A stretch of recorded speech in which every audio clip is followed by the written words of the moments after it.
Hello नमस्कार। आज म लिएर जाँदैछु हजुरहरूलाई सिधै बद्रीनाथतर्फ।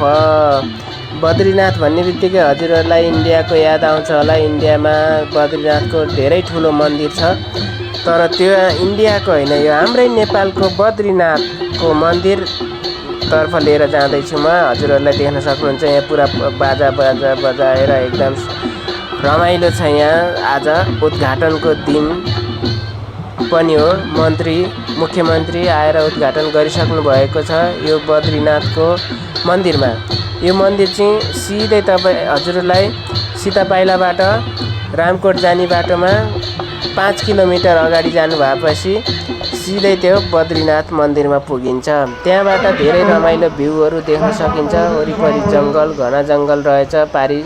यता काठमाडौँतर्फ देख्न सकिन्छ पुरै। भने यो रहेको छ बद्रीनाथ मन्दिरको गजुरमाथि चाहिँ है देखिएको। यतापट्टि रहेको यो खाली जग्गा जाने बाटो यो एकदम आकर्षक देख्न सकिन्छ। यो परेवाको गुँड बनाउनु भएको रहेछ। आफ्नो नाम लेखेर छुट्टै व्यक्तिले प्रदान गर्नुभएको यो परेवाको गुँड। र यहाँ बाजागाजा एकदम रमाइलो, त्यो त भन्नै नसकिने एकदम रमाइलो छ।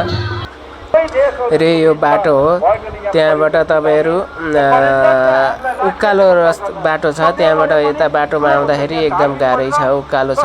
गाडीहरू त उहीँ गेटैसम्म गाडी जान्छ, त्यस्तो गाह्रो छैन, हल्का उकालो छ। र यहाँबाट देखिने दृश्य पारी पुरै यो काठमाडौँ पुरै देखिन्छ। र यो बद्रीनाथको गजुर पनि देख्न सक्छौँ हामी। र त्यसकै ठ्याक्कै उता अपोजिट पारिपट्टि देख्न सकिन्छ पुरै घोरा जङ्गल, एकदम हरियाली छ त्यहाँ त। एकदम रमाइलो देख्ने, आँखै हजुरको बादल परे आँखा पनि पुरा हट्छ त्यहाँ गएपछि पुरै, किनकि हरियो देखाएपछि यतिकै फ्रेस हुनुसक्छ हजुर। यो बद्रीनाथको गजुर, त्यसको पारिपट्टि ठ्याक्कै देख्ने मैले भनिसकेँ हजुरहरूलाई। पुरै हरियाली जङ्गल छ एकदम, हेर्न सक्नुहुन्छ होला। घुमाइ देखाइरहेको छु मैले, पुरै हरियो छ। र यो बद्रीनाथको मन्दिर परिसरमा छौँ अहिले हामी। यहाँ धेरै भक्तजनहरूको भिडभाड लागिरहेको छ। धेरैजना आउने जाने क्रम जारी छ भक्तजनहरूको। र यसै गरी यो मन्दिरको वरिपरि धेरैजनाले दर्शन गर्ने जाने गरिरहनु भएको छ। यो बद्रीनाथ मन्दिर हो, मन्दिरको परिसर हो। देख्न सक्नुहुन्छ मन्दिरको पुरै माथिसम्मको भिडियो। यो तलबाट हिँडेर आउँदाखेरि यताबाट निस्किन सकिन्छ भने, गाडीबाट आउनुभयो भने हल्का दाहिने साइडबाट आएर गाडी राखेर लेफ्टतर्फ लाग्नुपर्ने हुनसक्छ। यो भनिहालेँ मैले, पारिपट्टि देखिने हरियाली जङ्गलको दृश्य हो। यो धेरै रमाइलो देख्न सक्नुहुन्छ तपाईँहरूले।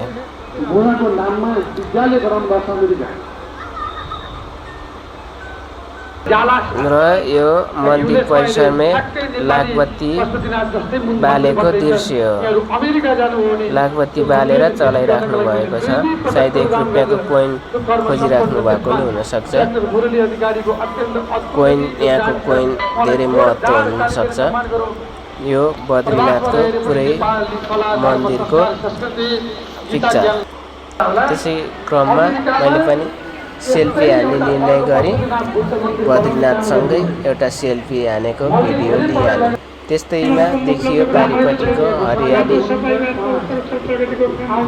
घोरा जङ्गल सँगसँगै देख्न सक्नुहुन्छ। त्यसकै ठ्याक्कै वरिपरि रहेको बद्रीनाथको मन्दिर परिसरमा यतापट्टि पूजाआजा भइरहेको थियो भने पण्डितहरूको पढिराख्नु पनि भएको थियो। आज उद्घाटनको दिन पनि हो, विशेष दिन पनि हो बद्रीनाथको। र यो देख्न सक्नुहुन्छ पुरै मन्दिरको अवस्था एकदम धेरै राम्रो छ। अवश्य जानु होला। Thank you for watching. RVSS भ्लगलाई धेरैभन्दा माया गर्नुहोला, सब्सक्राइब गर्नुहोला। नयाँ हुनुहुन्छ भने च्यानललाई बेल आइकनमा दबाएर सहयोग गर्नुहोला, किनकि त्यो सबै भिडियो हजुर